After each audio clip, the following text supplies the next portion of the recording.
Vraiment parti. Merveilleux. Salut Simon, comment vas-tu? Ah bien, toi? Oui, très bien. Écoute, merci de vouloir me rencontrer ce soir. J'ai communiqué avec toi la semaine passée parce que je voulais faire un petit détour à la brasserie de Nam. Je me suis dit que ça serait bon qu'on puisse en parler au sommelier du Québec. Merci d'avoir accepté l'invitation. Un plaisir. J'aimerais ça, Simon, que tu nous parles un peu de ton parcours. Je sais que tu as travaillé pour la SAQ. J'essaie de faire des liens aussi côté sommelier. Alors, j'aimerais ça que tu nous parles un peu de toi pendant que je déguste une bonne Viti Vini Vici numéro 10. All right. Ben écoute, ouais, j'ai étudié en sommellerie à l'THQ début des années 2000. Puis j'avais commencé à travailler à SEQ aussi à 18 ans là, en succursale là, sur la rive sud de Montréal, fait que Varennes, Boucherville. Puis je me suis intéressé au vin à peu près à 15 ans. Puis contrairement à la plupart du monde qui s'intéresse au vin parce qu'ils ont goûté quelque chose de bien bon, moi c'est en trouvant des livres qui étaient en fait des cahiers de cours, les connaisseurs, les cours de la SEQ dans les années 90. Là, j'ai trouvé ça chez mon oncle. T'sais. Je me suis mis à lire ça, puis je me suis passionné d'un point de vue théorique en premier. T'sais. Puis après ça, ben, à 15 ans, tu es un peu à l'âge parce que tu t'intéresses aussi au feeling. Là. Fait que tu es en quête un peu de sensations fortes. Puis je me suis dit, ben, si je le fais en buvant du vin, ben, je vais apprendre quelque chose aussi en même temps. Fait que ça a été ça un peu la source d'intérêt. Je voulais travailler à SEQ à 15-16 ans. Mes parents ne buvaient pas vraiment de vin, fait qu'ils ne comprenaient pas trop cette espèce d'engouement-là. Puis la SEQ, c'est ça, en succursale, j'ai vraiment adoré. Puis éventuellement, de fil en aiguille, j'ai commencé à donner des cours pour la SEQ, les cours Les Connaisseurs, justement. Puis j'ai été appelé à Mané parce qu'il y avait besoin de quelqu'un pour remplacer dans les bureaux comme rédacteur dégustateur à l'époque. Donc, c'était pour justement le département Les Connaisseurs qui créait les contenus des cours, mais aussi qui faisait les textes sur SEQ.com pour les vins, puis qui collaborait à toutes les publications de la SEQ. Fait que je suis rentré pour donner un coup de main initialement, puis je suis resté 8 ans là, comme rédacteur dégustateur, puis ensuite expert produit qu'on appelait, donc expert en vin. Fait que c'était vraiment un rôle de goûter, de commenter, de donner les passés de goût. Fait que ça, on faisait ça en comité. On dégustait les vins à l'aveugle pour donner les passés de goût. Fait que c'est ça. Là, c'était les publications de la SAC, courrier vinicole, autant que le cellier dans le temps, le chin-chin, la circulaire. Fait que c'était un peu à tous les niveaux. Là. OK, donc c'est-à-dire que tu pensais réellement faire ta vie là, pour la société d'État auprès de la SAQ. J'imagine que ça a dû prendre de quoi de gros pour sortir de là, de t'enlever les pieds de là. C'est-tu le Ouais, projet de la brasserie qui t'a sorti de la SAQ? Ben, je te dirais que dans mon rôle d'expert produit aussi, j'étais expert en vin, mais j'étais aussi généralement la personne ressource. On était 4 à faire ce travail-là, mais des 4, j'étais celui-là qui tripait peut-être le plus sur les trucs un peu étranges, puis un peu qui sortaient du créneau du vin. Donc, j'étais un peu l'expert bière aussi. Quand on jouait avec des sakés, des soju, des vermouths, je me suis toujours intéressé à toutes les curiosités un peu là, qui en périphérie du monde du vin. J'avais fait une formation sur la bière sur le brassage de bière avec Michel Gauthier. Par la suite, une des places où on allait toujours prendre une bière quand on finissait de donner des cours sur le vin, c'était le Cheval Blanc à Montréal. J'avais appelé tout simplement le brasseur que je ne connaissais pas, puis j'avais demandé si je pouvais aller brasser avec lui une journée. C'est devenu un ami de fil en aiguille. Puis Éloi, justement, il est parti pour être brasseur à Donham en 2012. Fait que j'ai suivi un peu comme client parce que la bière m'intéressait beaucoup aussi. Puis j'aimais beaucoup ce que Donham faisait. En 2012, là, c'était dans des trucs très audacieux, très éclatés, très hors normes. Puis, de fil en aiguille, ben, j'ai commencé en leur donnant un coup de main comme ami et bénévole. À l'époque, il y avait 5 fûts de chêne dans la brasserie, puis ils étaient vraiment excités de ça. Puis, c'était dans les premiers, tu sais. Il faisait de la bière vieillie en fût de chêne, puis je trouvais ça fantastique. J'avais dit, ben, je peux essayer de vous mettre en contact avec des vignerons locaux. Euh, la première année que justement, j'avais décidé de leur donner un coup de main bénévolement là-dessus. J'étais allé chercher des fûts de chêne, entre autres, au Clos Jordan, qui a fermé par la suite. Là. Mais j'étais allé chercher des fûts de chêne au Clos Jordan, puis c'était des barriques top qualité de chardonnay et de pinot noir que je me souvenais d'être allé en chercher un dimanche, tu sais. Puis le lundi, on mettait de la bière dedans, tu sais, à la brasserie. Fait que, en termes de fraîcheur, tu sais, c'était fantastique. Là. Puis la bière qui est sortie de là était débile, tu sais. Fait que j'ai fait ça. Puis après ça aussi, ils faisaient des releases, des petits événements où ils relâchaient des bières. Puis au début, c'était vraiment broche à foin, tu sais. Fait que j'ai demandé, je peux-tu vous aider avec ça aussi, bénévolement, tu sais, je partirai qu'une coupe de bouteilles, puis ça va être bien correct. Fait que je me suis mis à les aider un peu. Moi, j'arrivais d'une grosse business, tu sais, qui était habituée avec toute la logistique derrière la commercialisation de vin et tout ça. Puis, ça a fonctionné. Fait que de fil en aiguille, je suis devenu ami. Puis éventuellement, je me suis joint à eux. Fait que j'ai quitté la SAC. Là, ça fait 5 ans, ouais, un peu plus que 5 ans, pour justement être partenaire dans la brasserie. Fait que, avec Éloi puis Sébastien, le fondateur. Wow, c'est bien ça. On va revenir sur les fûts de chêne un petit peu plus loin. Si ouais. tu permets, là, quand j'y étais, là, je sais que ça fait une couple d'années. Là, de toute façon, ça fait comme 3 ans. Moi, je suis à brasserie 2 ans et demi. J'ai commencé à boire de la bière à peu près à 40 ans, là, à aimer la bière. Alors, puis j'ai commencé avec la Donane, alors ça a juste bien tombé. J'ai vu qu'il y avait beaucoup de prix. Là. J'ai lu aussi, de mémoire, dans les 100 meilleures brasseries du monde. J'y étais aussi en fin de semaine. J'ai pris des photos. Là, il y en a plusieurs. Parle-nous donc quelques prix que vous avez eus. Là. Ouais, écoute, ça fait 6 ans en ligne qu'on est considéré dans les 100 meilleures brasseries au monde sur un site web qui s'appelle RateBeer, ratebeer.com. Puis c'est fou parce qu'on a retrouvé des coupures de journal de Sébastien en 2011 quand il est parti la brasserie. Il y avait des coupures de journal qui disaient on veut être la meilleure brasserie au monde. T'sais. Puis des fois, ça a été perçu comme de l'arrogance de dire ça.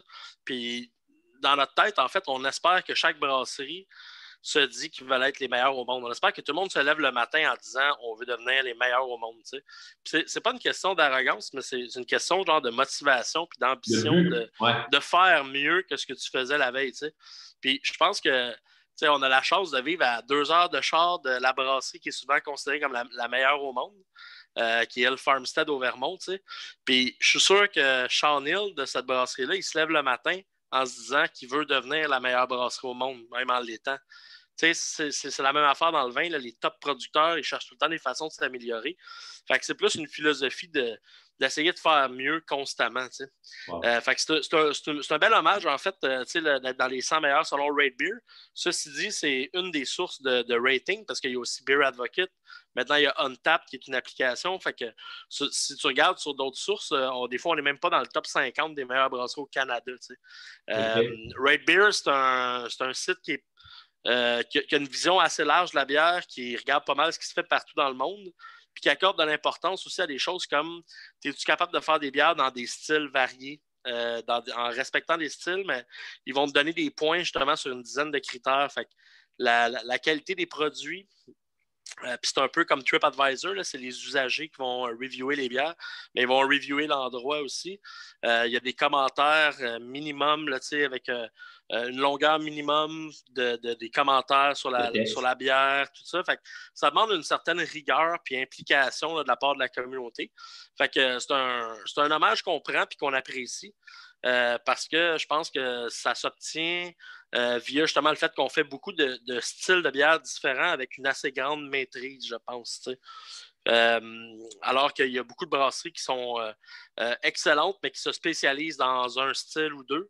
Nous, je pense qu'on fait des bières le fun dans bien des styles différents. T'sais. Puis on a aussi une identité qui est assez forte, je pense. Fait que ça, c'est des affaires qui contribuent un peu, je pense, à la réputation de la brasserie. Là. Gardons l'axe du style, j'adore ça parce qu'on parlait des fûts de chêne tout à l'heure, puis je veux faire le lien aussi avec la CSP. Écoute, je sais que moi, quand je l'ai visité, il y a plusieurs vins, tu en as parlé, que vous faites vieillir en foudre, en fût de chêne, en foudre et en fût de chêne, de partout à travers le monde. J'aimerais qu'on se concentre un peu sur ceux du Québec parce que tu encourages depuis quelques années beaucoup de viticulteurs québécois qui travaillent en collaboration avec eux. Puis c'est temps, là, tu sais, avec cette crise de COVID, on veut encourager les produits d'ici, les bières d'ici, les vins d'ici. Parle-nous un peu de ça, des échanges que tu as. J'ai mis quelques bières sur le coin du comptoir que je peux présenter aussi, que j'ai acheté. Écoute, je mettrais ça en deux tas, peut-être.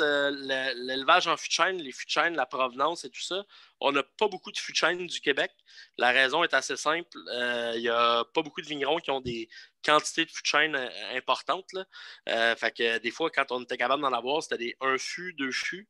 Puis on est quand même rendu à un chèque à peu près 250 fûts de chêne à la brasserie, plus 2 foudres de 10 000 litres à peu près.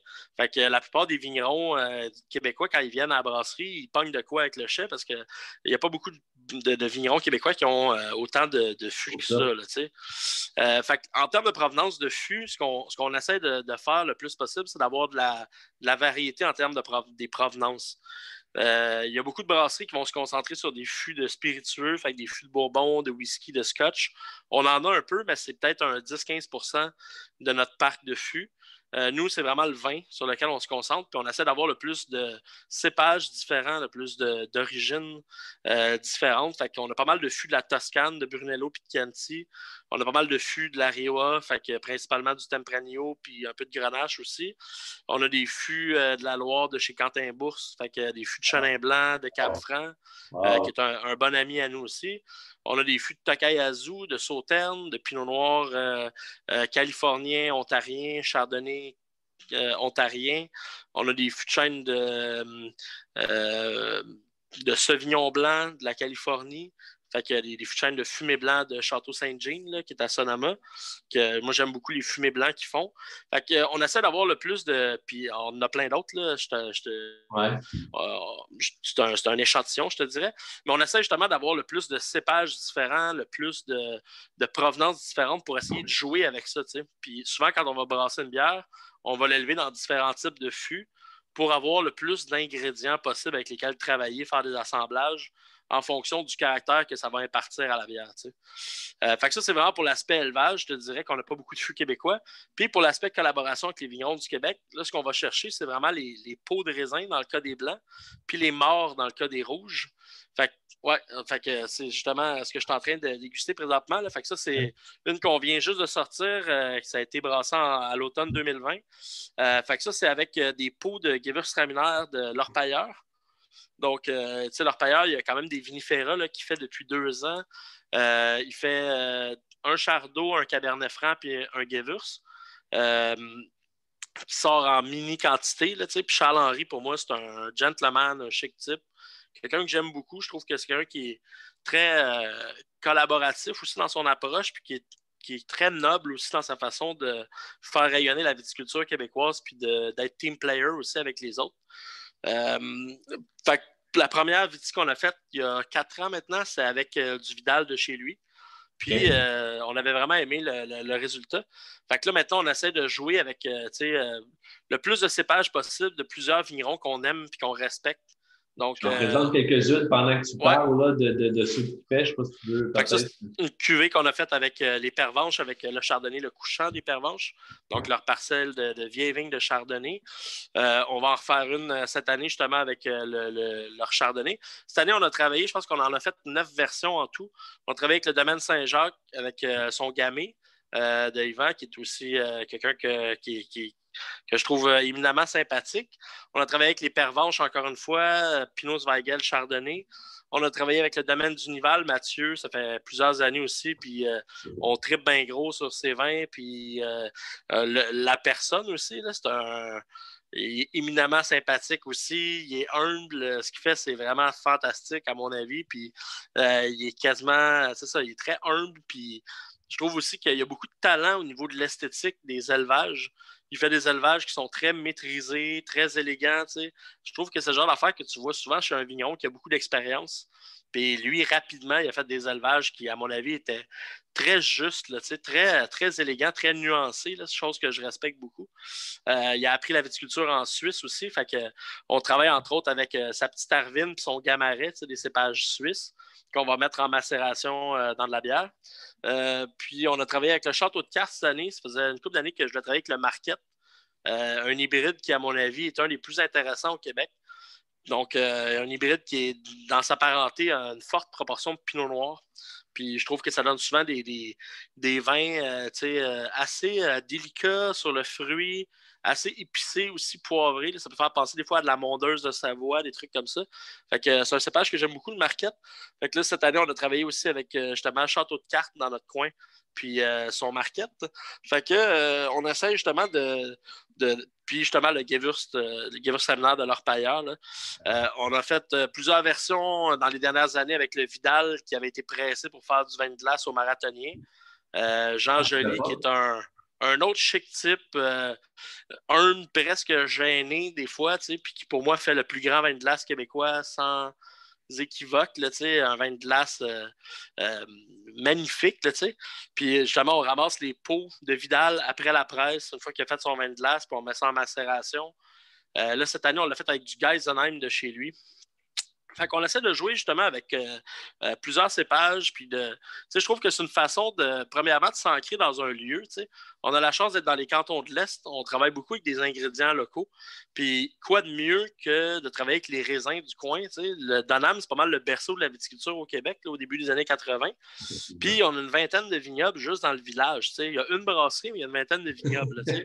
Puis en plus, en faisant ça, on donne une deuxième vie à un sous-produit de la fabrication de vin, qui est les pots de raisin. On peut distiller ça par la suite, mais c'est généralement pas fait à grande échelle au Québec. Fait on va chercher un ingrédient qui va amener, à mon avis, un caractère qui est lié à la notion de terroir, le sense of place, puis aussi à une expertise, puis une identité locale forte.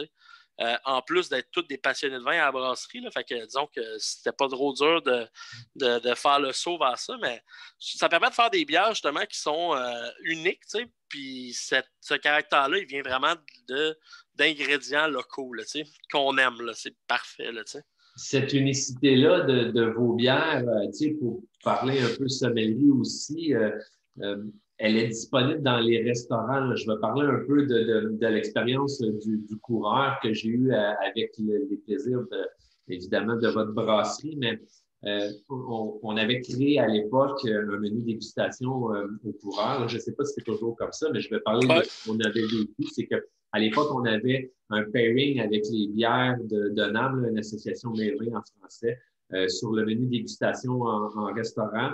On avait la bière disponible comme ça en 7,50 au verre. On avait une table du chef avec un menu qui avait été pris où est-ce qu'on peut manger dans la cuisine, accompagner les plats 100% par des cuvées comme ça, justement faites avec des producteurs québécois ou vieillis en fût de chêne. On avait aussi des ateliers culinaires où est-ce qu'on faisait des formations sur la bière servie avec les bières de NAM. Puis ce qui était intéressant aussi, c'est qu'on avait des outils technologiques qui permettaient à l'équipe de sommelier de chez nous, à l'époque, de pouvoir conserver la bière. Donc, on utilisait un système qui s'appelait le perlage, parce que ça l'aide à la conservation des produits avec des bulles. Donc, ça nous permettait, nous, de pouvoir garder la bière avec une belle qualité, d'avoir encore une mousse quand on la sert et de prolonger son espérance de vie. Donc, si aujourd'hui, on a des restaurateurs qui se posent la question, est-ce que je peux acheter de la 750 puis la conserver en la vendant au verre sans la perdre? Oui, aujourd'hui, il y a des outils technologiques qui vous permettent de pouvoir servir ces bières-là à votre clientèle au verre. Là. Fait que ça, on avait vraiment des gens qui tripaient de ce côté-là. C'était vraiment intéressant. Là. C'est une bière de sommelier complètement. Là. Ouais, ben tu sais, je pense que un bon sommelier, on en a discuté déjà ensemble, là, un bon sommelier, pour moi, c'est pas quelqu'un qui connaît juste le vin. Un bon sommelier, c'est quelqu'un qui connaît le vin, mais qui connaît aussi la bière, qui connaît justement le saké, le vermouth, le thé, le café, l'huile d'olive, le cigare, qui est curieux de tout ce qui est gastronomique. Puis je pense que le dénominateur commun de tous ces produits-là, c'est des trucs qui ont toute une notion d'identité reliée à un lieu, un savoir-faire. Puis je pense que c'est dans la bière, tu as ça aussi. T'sais. Un des attraits pour moi dans un restaurant pour la bière, c'est entre autres le prix. C'est assez abordable. Puis le taux d'alcool. Fait que souvent, les gens maintenant, ils boivent plus 2 bouteilles de vin à 2 au restaurant avant de reconduire leur auto. Là. C'est ça. Fait que c'est une bonne chose. Mais les bières, là, souvent, on est aux alentours de 4,5 à 6 d'alcool. On est sur des produits qui sont plus faibles en alcool, qui sont secs aussi. Là, ce genre de bière-là qu'on fait chez nous, c'est toujours très sec. Il y a généralement des levures sauvages, des brettes aussi qui vont manger des sucres complexes. On se ramasse avec des bouches qui ont souvent un peu d'acidité, des bouches très sèches. Fait que c'est assez digeste, c'est facile à boire. Ça fait des beaux produits sans nécessairement faire un pairing sur tout le repas parce que ça reste assez niché, même si à mon avis, c'est trippant de faire ça. C'est aussi des produits qui sont super le fun à l'apéro, tu sais. Ouais. Puis c'est pas très cher pour faire vivre une expérience gastronomique trippante. Avec un produit du terroir qui a une identité le fun. Puis souvent, les gens ont l'impression que la bière de microbrasserie, c'est des bières brunes qui goûtent le caramel à 9% d'alcool. Parce qu'ils ont un peu un souvenir de l'héritage là, qu'on a eu des bières d'Unibrou, par exemple, là, qui étaient souvent des bières belges foncées, très opulentes, très riches, avec un certain sucre résiduel. T'sais. Beaucoup de gens qui ont un peu cette impression-là. Mais la bière, ça peut être très élégant, ça peut être très faible en alcool. On peut avoir le champ des possibles aussi en termes de profil aromatique puis d'équilibre est encore plus grand que dans le vin parce que tu peux travailler avec tous les ingrédients que tu veux. Ouais. Tu peux utiliser des fruits, tu peux utiliser des épices, tu peux utiliser justement du raisin. Donc, tu peux te ramasser avec des équilibres où est-ce que tu as beaucoup d'amertume, ou tu n'en as pas pantoute, puis tu as beaucoup d'acidité, ou tu as du sucre résiduel. Fait que tu te ramasses avec des produits qui sont très variés. Fait que je pense que ça, c'est d'un point de vue gastronomique, là, c'est vraiment trippant pour quelqu'un qui veut faire un pairing. Tu sais. Ouais, point de vue sommelier, justement. Ben, exactement, tu sais, c'est trippant. Là. Puis tu combines ça avec le fait que c'est généralement pas mal moins cher, puis faible en alcool. Ben, c'est relativement facile à vendre aussi si tu aimes ça et tu es convaincu. T'sais. Puis effectivement, le coureur, ça fait longtemps qu'on travaille, on travaille avec toi, on travaille avec Jean-Simon, tout du monde passionné qui connaissent leur affaire, Hugo aussi, puis qui ont vraiment une ouverture d'esprit. Puis c'est le cas de plusieurs restaurants maintenant à Montréal. T'sais. On le voit sur la scène gastronomique, il y a une ouverture pour ça, pour la bière de qualité. On recule 10 ans en arrière, là, puis quand tu allais dans un restaurant nappe blanche top qualité, tu demandais est-ce que vous avez de la bière, on te répondait oui, on a tout. Puis tout, ça voulait dire on a Molson, Labatt, puis on a même Heineken. Tu sais. Fait que c'est rafraîchissant de voir que les restaurants top niveau au Québec s'ouvrent à des produits fins, justement, des produits locaux, des produits du terroir jusqu'à un certain point, puis ont envie d'avoir une carte. Puis ça coûte pas cher de faire l'essai puis de jouer avec ça. T'sais. Écoute, en tout cas, pour notre part, pour ma part au restaurant, il y a eu un plaisir partagé de l'équipe et des clients. Honnêtement, c'est vraiment wow. Tu sais, ça peut être une bouteille à l'apéro pour 4 personnes. C'est inimaginable le nombre de pairings qu'on peut faire avec ça. C'est québécois, c'est de chez nous. Ça a un lien avec la sommellerie. Ça fait différent, ça fait un wow. Honnêtement, j'espère que les sommeliers d'ici vont apprécier cette rencontre-là. Dis-moi, Simon, est-ce qu'il y a des projets nouveaux, des petites choses que tu aurais envie de partager peut-être avec les membres de la CSP? Tu sais, on veut être une sommellerie connectée. Il y a des choses qui s'en viennent un peu par nous de peut-être certains projets, si tu peux, évidemment. Ben écoute, on a d'autres versions justement des vitis qu'on a faites cette année qui vont s'appeler Mérin, comme un mérin de chêne, justement, là, en tonnellerie, qui sont des versions où est-ce que la proportion de raisin est encore plus grande. Ceci dit, ça va être des micro-quantités là, parce que justement, souvent, les raisins sont en petite quantité. Fait qu'on va avoir une couple d'éditions là, qui ne sont pas encore commercialisées. On a déjà 4 des vitis justement qui sont disponibles présentement à la brasserie, mais on va avoir un peu des nouveautés autour de ce thème-là. En termes de nouveautés, on est en train de faire des rénovations dans le pub, comme c'est fermé. Ça faisait 1 an qu'on avait planifié ça. Puis là, disons qu'avec la fermeture, ben, c'est le bon moment. Tant qu'à fermer, on profite, entre parenthèses. Pas grand monde qui profite, on s'entend, là. Mais on utilise ce temps-là pour faire des rénovations qui étaient dues depuis longtemps. Fait que quand vous allez passer à la brasserie, ça va être plus sympa, je pense. Mais sinon, je te dirais, c'est pas mal ça. C'est dur un peu de faire des projections très long terme avec la pandémie et tout. On est content et on se trouve choyé de pouvoir continuer à brasser de la bière. Fait que dans l'ensemble, je te dirais que c'est pas mal ça en 2021. Là. Dis-moi, Simon, je t'avais envoyé quelques questions, on a échangé avant, mais je t'en avais pas parlé, là, mais tu sais, dans les vignobles, dans les vins, on voit beaucoup de gros formats. On voit des magnums, on voit des 3 litres. Tu vois venir, là. Ça fait longtemps Ça va qu'on venir a un jasé de jour. ça. Ouais, ça va arriver un jour. Le pire, c'est qu'on a fait une batch de genre 30-40 Magnum, mais pour un. Ben ouais, je sais. J'étais sûr que t'allais me gronder. C'était pour un événement de. Du Veux-tu une bière? C'est une boutique spécialisée. C'est lui, en fait, qui nous a envoyé les bouteilles, qui nous a shippé les Magnum. Il a fait ça avec une dizaine de brasseries, puis c'était juste pour lui, tu sais. On a gardé 2 bouteilles à la brasserie pour nous autres, là. Fait que c'était vraiment un micro-volume, mais par contre, on a bien aimé l'expérience, fait qu'on s'est dit, il faudrait le refaire. Fait que c'est sûr que la journée où je fais du Magnum, je t'appelle en premier. C'est une promesse, là, hein? C'est enregistré. Ouais. Puis des Jéroboam, puis... Ah, yes, ça ouais, fait tellement longtemps. mais pour être honnête avec toi, tu sais, Ouais. l'enjeu avec ça, c'est qu'on peut pas mettre ça dans notre chaîne d'embouteillage. Fait que, au niveau de. Tu sais, on pourrait avoir plus de risques d'oxydation. On est capable de le faire comme il faut, mais c'est beaucoup de manutention. Puis, on veut le faire bien. Tu sais, c'est important pour nous autres. Là. Fait que c'est un peu concern. Là. Super. Écoute, aurais-tu envie, je te laisse le mot de la fin, je vais intervenir à la toute fin. Aimerais-tu partager quelque chose à les sommeliers du Québec? As-tu 2, 3 mots sur lesquels tu aimerais finir, une pensée, quoi que ce soit, whatever? Ben écoute, une couple de choses, tu sais, on a commencé à la brasserie, on a commencé à donner des bourses en sommellerie à des étudiants en 2019. En 2020, il y a eu une espèce de pause un peu involontaire de notre part avec mais on recommence là, justement tranquillement pas vite avec Laval et tout ça. Fait qu'on a commencé à donner des bourses en sommellerie à des élèves étudiants en bière. Je pense que la bière, justement, c'est quelque chose qui devrait être enseigné en sommellerie.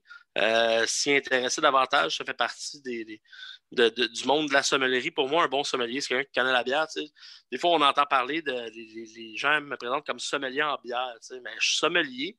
C'est juste que je suis un sommelier qui tripe sa bière. Tu sais. Je tripe sur plein d'affaires, dont la bière. Fait que je pense que c'est important de faire une place à la bière en sommellerie, de la même façon que c'est important de faire une place au saké. Que c'est important de faire une place au vermouth. Tu sais. Puis, honnêtement, si vous passez dans le coin, ça va toujours me faire plaisir de vous recevoir à la brasserie. Vous appelez à l'avance ou vous nous écrivez sur la page Facebook. Vous me contactez, vous me dites, tu sais, là, c'est sûr qu'avec le COVID, c'est peut-être moins le moment là, de faire des voyages entre régions. Là. Mais quand il va y avoir un semblant de retour à la normalité, si vous passez dans les cantons de l'Est, arrêtez à la brasserie, on est assez transparent, livre ouvert. Fait que ça nous fait plaisir de parler de ce qu'on fait, puis on n'a pas de secret on est très transparent, je pense, sur ce qu'on fait. Fait que arrêtez de demander si je suis là, ça va toujours me faire plaisir de vous recevoir puis de vous faire déguster une coupe de trucs puis de vous expliquer ce qu'on fait. Là. Merci, Simon. Merci de ton temps. Merci de ta passion. J'ai envie de lever mon verre de bière pour te dire merci.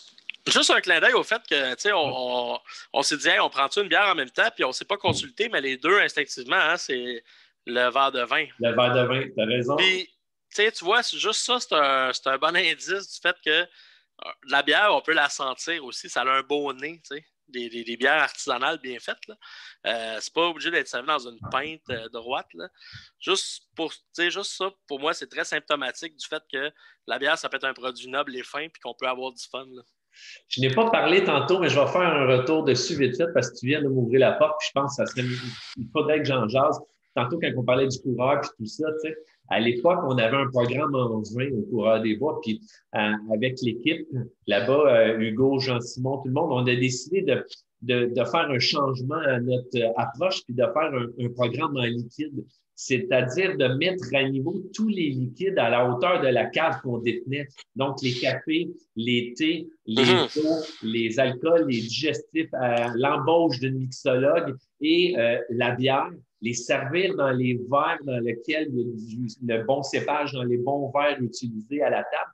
Donc, pour nous, c'était ça d'avoir un programme en liquide. C'était beaucoup plus loin qu'un programme en vin. Puis la bière faisait partie de ça. Tu m'as ouvert la porte, je l'ai pris. Ben, écoute, je suis bien d'accord avec ça. Pour moi, c'est tous des trucs passionnants. Là, fait que ça vaut la peine de s'y attarder. Là. Ouais. Ben, un gros merci de la part de tous les sommeliers du Québec. Merci d'avoir été là. Puis on se redit à la prochaine. Santé! Bye!